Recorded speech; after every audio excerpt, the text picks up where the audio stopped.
Welcome to the Legacy of Your LifeWealth podcast. I am joined today with one of my favorite people in life, Marius van der Riet. And we're going to be talking a little bit about some stories about his life, his impact, his legacy, and the way that he's thought about his life wealth. And so our podcast series is about me hosting some of the heroes of my life and folks that we've had a great privilege of working with together. And folks who have lived out pretty extraordinary lives and legacies and has implemented a lot of proactive and practical ways of thinking about their life and their wealth and the difference they would like to make in their families and their communities. And so, Marius, thank you very much for joining us today. Awesome to have you. You're very welcome. We have so much in common, and it's we do life together, and it's such a pleasure to do that. With families, and both of us, we are from South Africa originally, and I remember the first day I met you, Marius, was on the back porch of my house after you came back to attend our church. Right. That your son was pastoring, and you started to tell me some amazing stories. And one of those stories you told me, Marius, was how you guys came to South Africa and how that all happened. So to America from South Africa. Yeah. So would you share a little bit about that for us again? Yeah. I was just looking, thinking of timings, and I spent up to the age of 42 in South Africa. And now I have not quite an equal, but so the two halves of my life. And South Africa, I was in the military all my life, really enjoyed it. I am a patriotic sort of a person, and I enjoyed the whole aspects of it, leadership of it, and all that sort of stuff. And then I was fortunate enough to become the attaché for South Africa in America.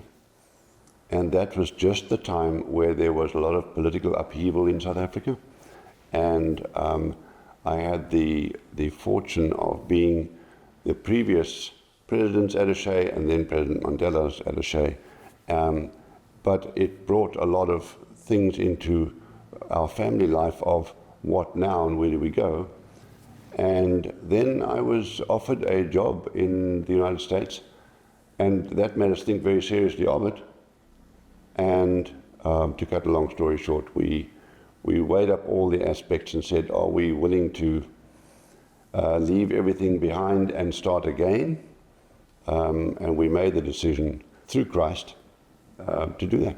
It seems to me in your story, and just knowing for myself too, it takes a big leap of faith to leave everything behind, that which you know, your culture, your friend, your family, your language, and the way you just do things, right? And then come into a brand new country, and that takes a large leap of faith. And tell us a little bit about that. What did it require of you, just in your faith and the practicality of what that meant for you and your family? Absolutely.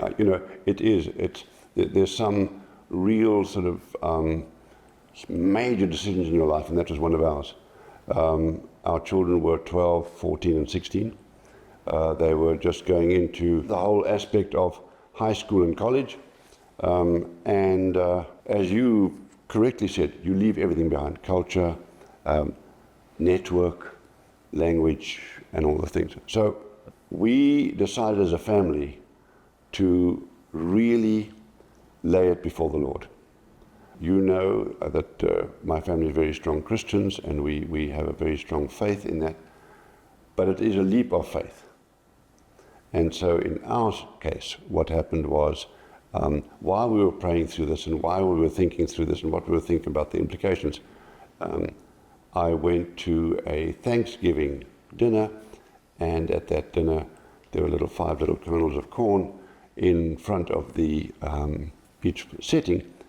And the story was told about the pilgrims and corn and starting in this new land. And I took those little kernels of corn home, and we sat around the table as my family and said, not to the family, but Lord, if we are going to be new pilgrims in this land, if you would give us more than 5 kernels of corn, we will have no room to ever have discontent. If we have less, we have the right to be discontent. I gave my family in America to the Lord threw 5 kernels of corn, like the pilgrims come here originally, and said, Lord, bless us, keep us, and it's over to you. Oh. And that was before I went back to South Africa, where the new regime actually made me resign rather than have a pension, and I came back here with no pension, no nothing, after having made the decision through him. Wow. So there were times when you had maybe 5 storehouses of corn, and there were times where there were 5 kernels or less. Totally. And what's amazing about your story, Marius, the first time you shared it with me was, I think about achievements and I think about what you have achieved. Now, we met after you became very, very successful with a very interesting company, a logistics company in Iraq. But what's more interesting to me is what you've experienced in this theme of having corn and not having corn, and trying different businesses and failing in some of those, and learning along the way. Share a little bit with us about, when you think about the word achievement and coming to America and the American dream, what was that like for you as you were trying to rebuild your financial picture and rebuild your pension, as you said? Share with us a little bit more of those stories. Well, it's very interesting. I went to a talk the other night, and that businessman, very successful businessman, said, guys, everything takes 10 years. Man, if I'd just known that earlier in my life and in the book Outliers, it says 10,000 hours. These things take time. And when we arrived here, I got my job, which had been offered me. That's why we came. And it was a very sort of a middle-level salary. And after a year, we suddenly realized I was 45 years old, and I was too old in the corporation to create a pension that I would be able to live on. And so we made a second huge decision that I would leave my job and try and become an entrepreneur and try and create wealth. Looking back, I think that was a stranger decision than coming to America, both of which I'm very thankful for. But again, in prayer, we decided we should do that. And so, I left a secure job, and I started to try and understand how business works. And I failed 4 times because of it, and it took me 10 years. And then all of a sudden, I had learned enough, and an opportunity arose. And the company I then created, again, after giving the company to the Lord, and I can tell you about that story, but we got to a point where we became successful financially, because success is a whole different story, but financially successful in creating an international company and going forward.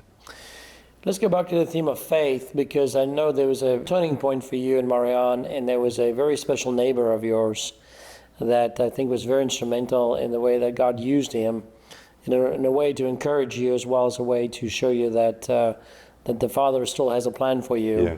Tell us a little bit about that. Well, it so ties into the 5 kernels of corn, because remember that we had said to ourselves and the Lord, all right, this is about, would you help us from that level upwards?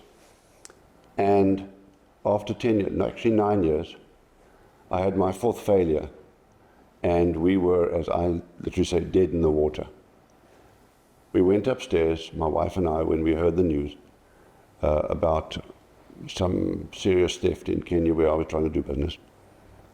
And we said, Lord, we do understand that our thought about coming to America, that was your plan, that it isn't your plan, and we understand that we now need to collect the family and go back to South Africa. Please give us the strength and the understanding of how to do that. Simple as that. I walked downstairs and I was sitting on the steps of my townhouse trying to think, what am I going to do? Because we had nothing, we had to go back to South Africa. And my last money had been taken and stolen in Kenya. And my neighbor Jim came out. He was older than I am. He's passed now. But he came out and said to me, "Hey Marius, how are you doing?" And Jim and I had become very close friends through various things. He lost his wife, and there was a very close relationship between us, Marianne, and everybody. Jim said, "How are you doing?" And I said, "Jim, I'm done. I must go back to South Africa." And I told him the story.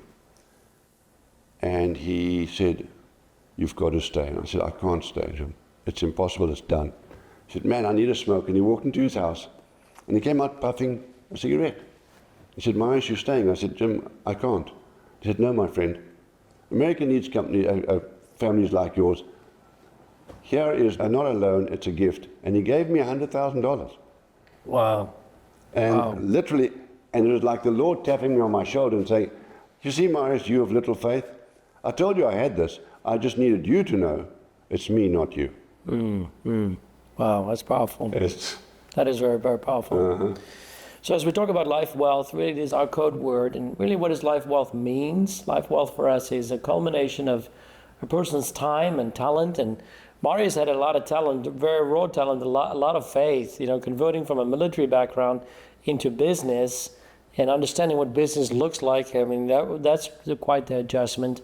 But really life wealth is about how do we use our time and our talent and our treasure in a way that we are making a difference and an impact in our community and specifically in our families. Now, Jim said that he could recognize in you a family in that your family needed to stay in America to make a difference and an impact here.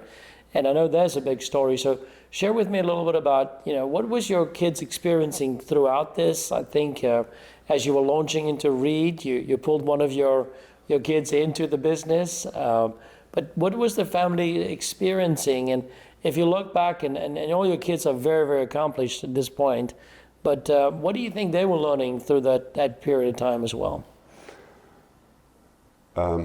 Very good question. Of course, there's a length of story about it, but to put it in the thing of what the children were experiencing, what they saw, and what we were experiencing, because we've spoken about it, they have seen certain family principles, perseverance, faith, determination. And that we spoke about a lot at the time, and they saw that because remember that we'd gone through 10 years literally while they were in high school, and then Brianna got married. So they had seen our walk in adversity of success and failures in companies, and the role of a wife to stand by her husband, and how she did that. The role of parenting where you have nothing and you have your children be part of holding the family up, and that becomes a very strong family bond over that time, because they had to take not responsibility, but responsibility in assisting the family, and what came out of that. So when we eventually got Riet as a successful company, which is an international and national security and logistics company, they knew we were in survival mode. And they saw what it would take to do that, because I got an aircraft within a week of getting this little job contract, and went to Iraq and didn't come back for 3 years. Wow. So and this, Marius, is the beginning of Riet, and share a little bit of background on that opportunity. This is about when we are, as the United States, starting to win the war, and us trying to rebuild infrastructure. Is that correct? I went to Iraq before the war had started. Okay. Not Iraq, Kuwait, and we were getting ready with the troops to go into Iraq and recreate radio, television, and newspaper. And only later did I realize in my military background that the first part was what we used to call comops, but it's to get antenna into Iraq, get them up, and broadcast to the people, we're not the bad guys. So I went to Kuwait, the war started, Sweet. the troops went up from Kuwait upwards, and we literally followed, days afterwards as they went, doing various things, and then eventually getting up to Baghdad and Saddam's palace, and staying there with no water and lights and nothing. Different story, but yes, we did that, and so the risk was, it was a 4-month, I think 3 or 4 month contract. It was a literal war zone, and I remember a little story that just before we left here, they said to me, Marius, by the way, we're not coming in through Turkey into Iraq, because I had a logistics job to put logisticians in that group. They said, we can't do that anymore. Turkey has closed its borders. We're coming from Iraq, we're coming from Kuwait. Can you, if we do an air bridge into Baghdad, can you be on that air bridge, drop into Baghdad, commandeer some vehicles, and get some antenna up so that we can broadcast? And I was 56, and I said, yes, I can. It's crazy. Anyway. And you told me also that, going through 4 consecutive failures in different businesses, starting up and failing, and just recovering from that. And this was number 5, and this one succeeded. Yes.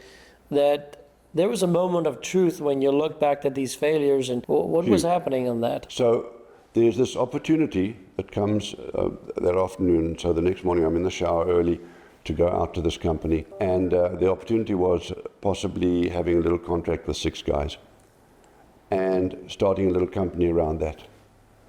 And as I was standing in the shower, I realized I had done this before, and I'd failed before.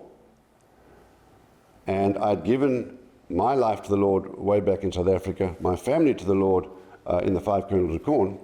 And I thought, Lord, I failed 4 times. Brilliant. I've done that. So, if this is going to be the one, and if this is going to be successful, Lord, it's yours, and I'll be a good steward.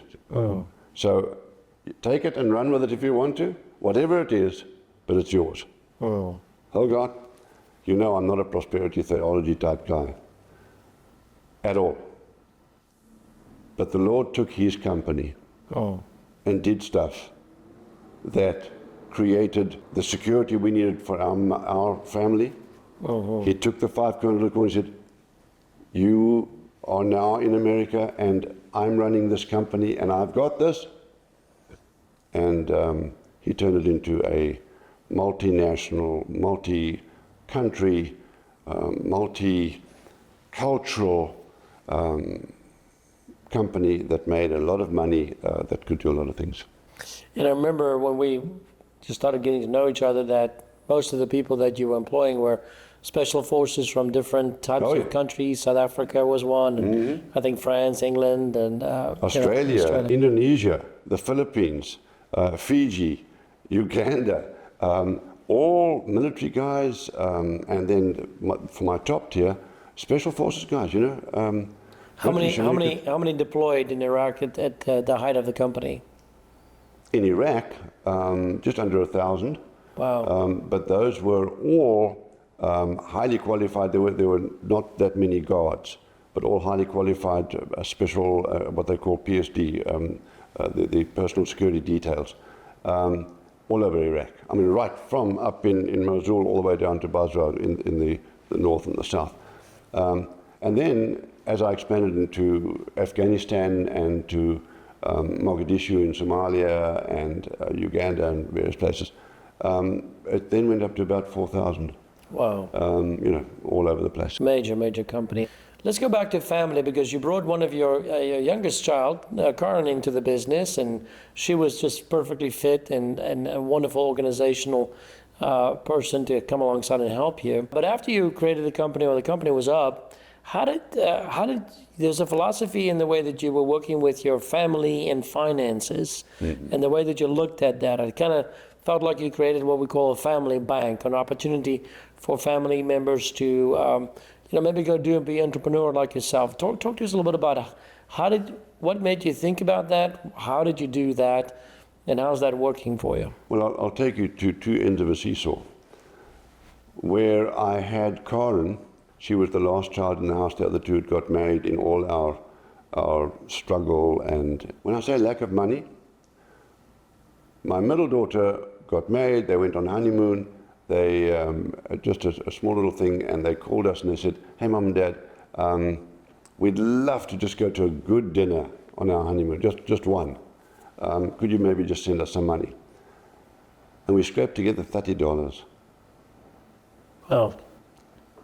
From there, and Karen being part of me being in Iraq, sat with Marianne and juggled credit card things of, okay, if we transfer money there, then there's no interest for 6 months. And those detailed lessons of how interest works, how credit card works, how debt works, how difficult it is to get out of it, how being very fiscal, secure, and holding on to every little bit, because we were literally surviving.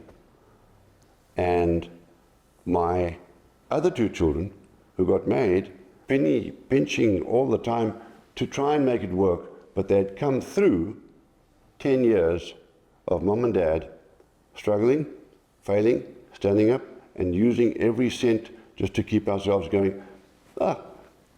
Many times when I was in Africa, Marianne would call me 3 days before the end of the month. "Hey, my doll, you know, we've got bills to pay. Have you made a plan of how we're going to do this? I've got so much. Karen said we got that. We've worked out this."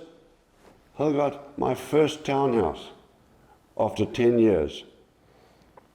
My family, my children, had saved money and said, "Mom and Dad, if we pull together, we can get the deposit for the townhouse." This is philosophy in life. Mom and Dad is supposed to make it easier on their kids.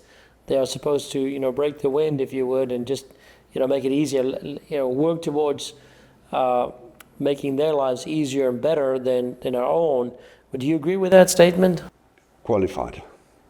We can help our children. I'm just reading a book on Gen Z, very interesting, of this aspect of helping your children to learn to live life.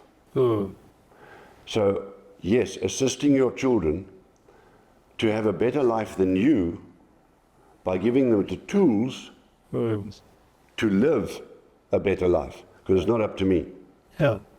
But give them the tools. And there in legacy, when we talk about legacy, that's the whole aspect of what is that, and what are you teaching your children? What skills? So yes, a parent's right and burden and everything to take your child and let that child become an adult and give them all the help you can.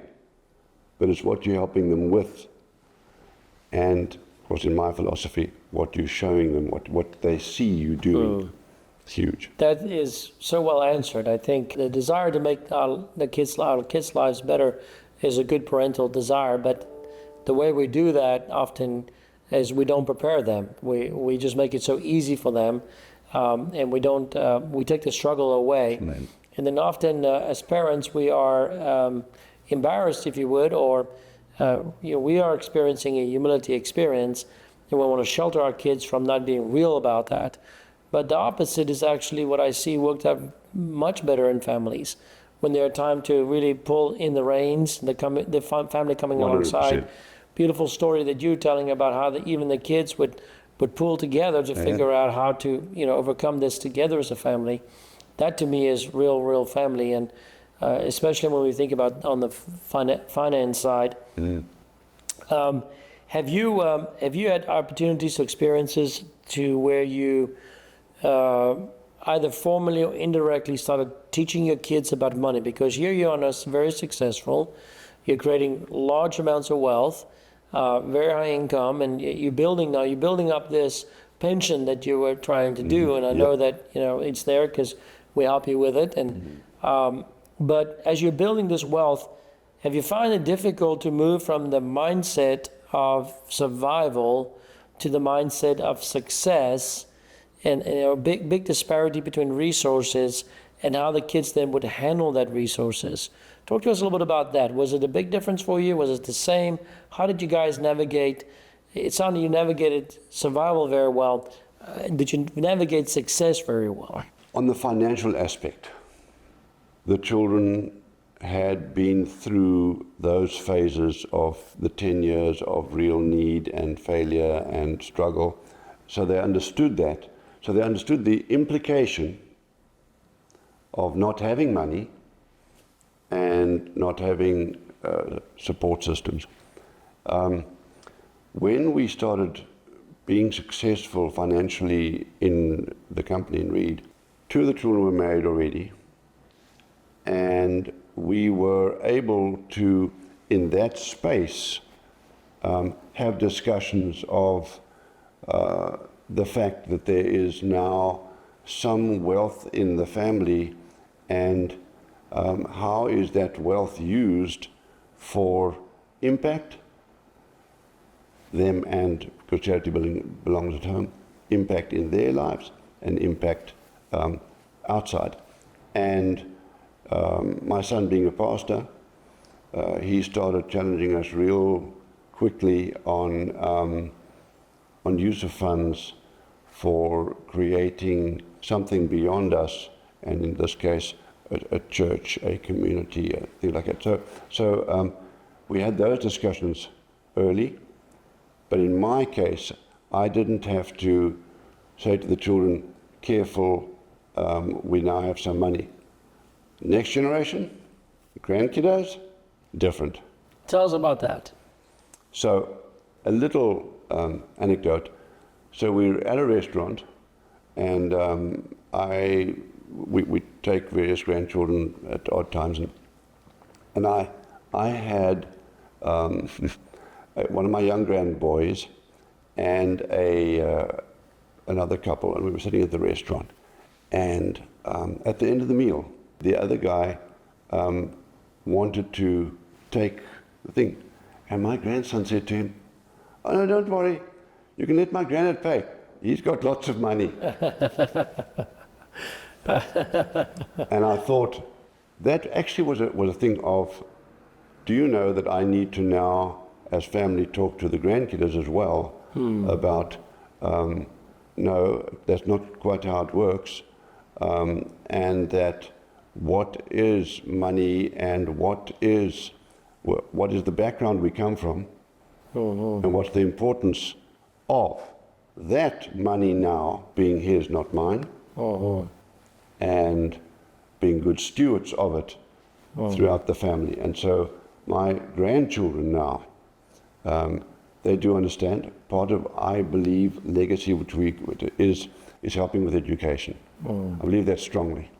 And so, and it needn't be help of 100% of their college and or their education. What do you pay for? How do you pay for? Things like that. Very important. But they, the grandkiddos, know what a privilege it is, not a right. So in teaching that and teaching the value of memories, but memories is not because of money. Money can help. We can all go on a cruise together. We've done that once. But it's about the memory and then the privilege of saying, wow, our family has a bit of money that we can all go on a cruise together. Oh, that's fantastic. Something that was very impressive for me the first time I came to visit your home, as you walked into your home, there's a family crest at the front door. And I noted it, and I know I was reading a little bit about it and trying to figure out, family legacy and being intentional about it. But tell me a little bit about this family crest. Have you used it as a way to communicate what the Van der Riet clan is about to your grandkids specifically as you are thinking about legacy? Very much so. In our discussion of legacy, of what it really is, and whether it's a legacy on the financial treasure side or what it is, part of the legacy to me is our family, our culture, who we are, where we came from, what we are about. In other words, principled things. Part of that is the family crest. So our family, the as we say, Van der Riet family, come from way back. We can trace our family to the Dutch East India Company and the Prince of Orange and all way back there. And there was this crest signifying who we are. And my dad took that crest and he superimposed it on a signet ring. But he made a mirrored image of it, and it was engraved into it so that it was a real signet ring, that you can actually take a little bit of wax and seal a letter, and your family crest comes up on that. And he put that on his ring, and that was his wedding ring for years and years and years and years. And then he decided to hand that family heirloom to me. Wow. And he told me exactly why he'd put the crest there, about his war life and about his family. And it came down for the first time. There was a thing, an actual, and so that ring, I would wear it for X number of years. But in my lifetime, like my dad did, give it to my son. And it went to my son. And in his also determination of how this should work, he decided that he would give it to his son on his 21st birthday as the family heirloom of, you are now responsible, you're 21 years old. And so my eldest biological grandson now wears it, and he is going to hand it to his son at 21. So you've seen this heirloom pass 4 generations. Yeah. That is amazing. And it started with your father. And what is the impact? What was the impact for you? What was the impact for your son and your grandson in passing on this identity of what the Van der Riet family was about? That is to me what the essence of legacy is. If you can pass down principles, faith, ethics that come from generation to generation, if you can do that, you build a longevity family. Yeah. Whether they come to another country or whether they don't. So in my case, my grandfather, okay, my name's John Marius Renner. John being on my father's side, his father, Marius, my mother's side, and then Renner, my own dad.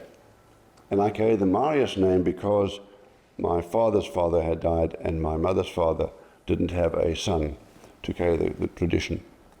That grandfather instilled in me all sorts of principles. So I got it from my dad, which I knew had come from my grandfather on my dad's side. But my mom and my grandfather, that's the one that could actually talk to us. And he was an adventurer, and he was a concert pianist, he was an engineer, he brought the first fertilizer to South Africa, but then he also hunted tigers off the back of elephants, you know. So, I mean, this guy. And so I have these family things that come down, and none of them's money. Because my dad was in the military, my grandfather, they had a nice house in a little place called Paris in South Africa. But what they brought down and installed in us was values. There's the word. Values. Values. And so those values, if those values can come from my parents to Marianne and I, to my children, to the grandchildren, and still be young enough to play a role in my grandchildren in instilling this stuff. As you think about finishing strong, I know legacy is real important to you. And have you thought about kind of a way to allocate your time, talent, treasure to be able to make that happen, or more intentionally in structures as to how you're doing that? Or are you just intuitively becoming a little bit more patriotic or family oriented and just at family events? How do you live this out? So, as you know, we both belong to the Dream Builders. Yes. Phenomenal men's Christian group where men are allowed to be vulnerable and talk to each other as men. And there, one of the guys said that he doesn't make a New Year's resolution anymore. He picks a word for the year. And me being next week 75 years old, and saying, okay, not 10 years, what am I going to do in the next 10 years?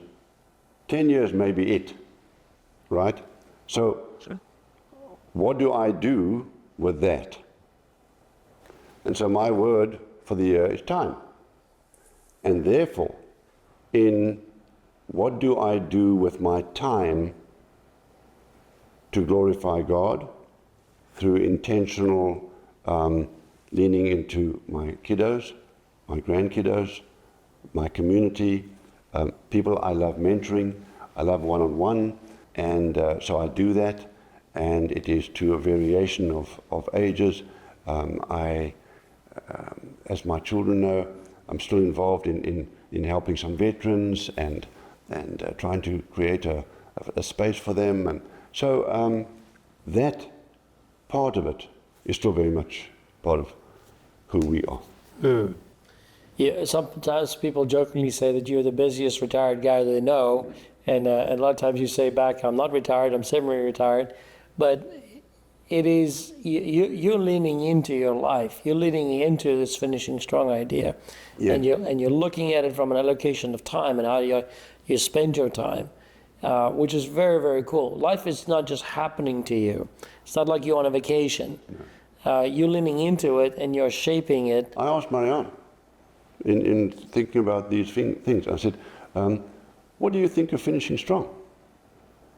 She said, understanding Jesus better, and therefore in my faith becoming stronger as we all need to, in my faith and my understanding. She said, that's finishing strong.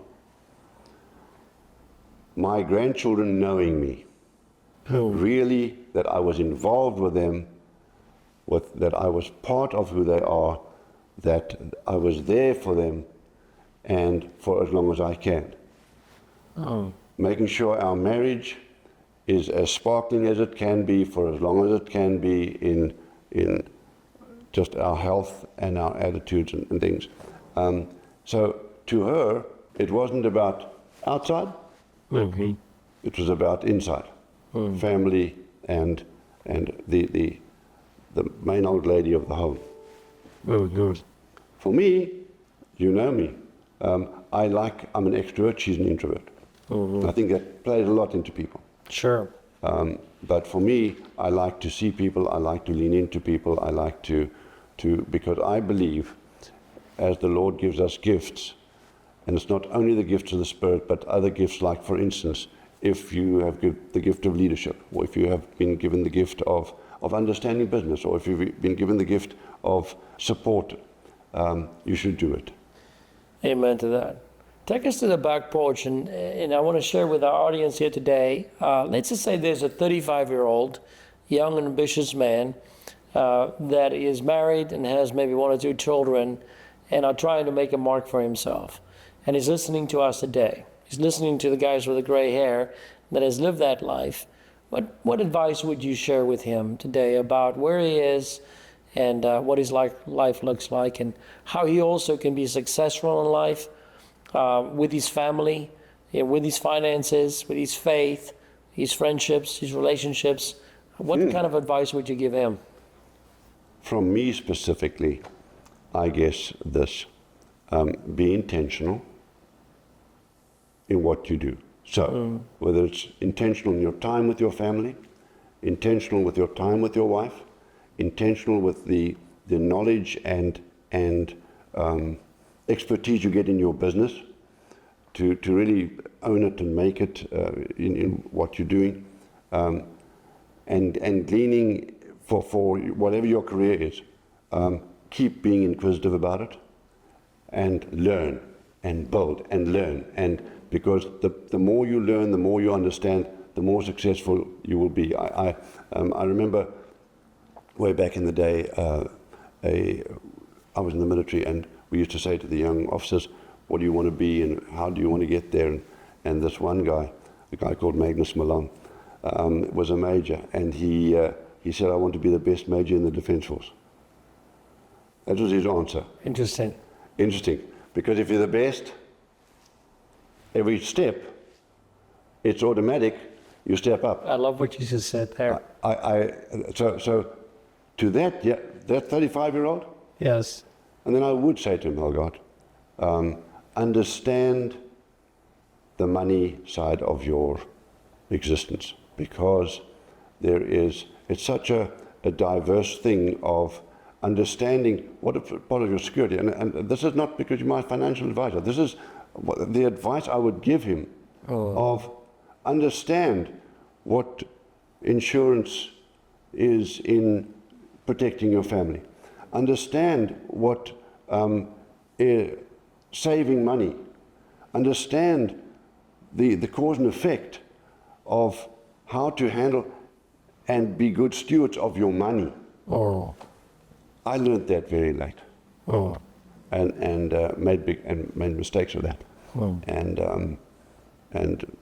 through various things, and then amongst others yourself, quite honestly. But just understanding the financial responsibility of a 35-year-old father. Oh. Thank you for sharing that, Marius. That's full of grace. You know, when you're 35, and my mind, life is coming at you fast from all different kinds of sides. And if there's any principles that you can learn from here in our discussion, that's our goal, is to help and to come alongside and help. If this is of interest to you and you would like to lean in even further, we have some resources available for you. Feel free to go to our website, www.lifewealthgroup.com. I just wrote a book about how you can plan to succeed with your life wealth and through these different phases of life. And so please feel free to pick up one and enjoy reading that. And this is of help for you as well. And keep on following us on our podcast series, as I'm going to have the privilege of introducing you to more of our wonderful families that we have the great privilege of working with. But Marius, you are more than a great family that I have the privilege of working with. You're my personal friend. And so just thank you for being a mentor to us, a very great example of what it looks like to kind of start From scratch at 56. Crazy. If you can do that at 56, you can do that at any age. Mm-hmm. So thank you for joining us today, and thank you again, Marius, for joining us. You're very welcome. Thank you so much indeed.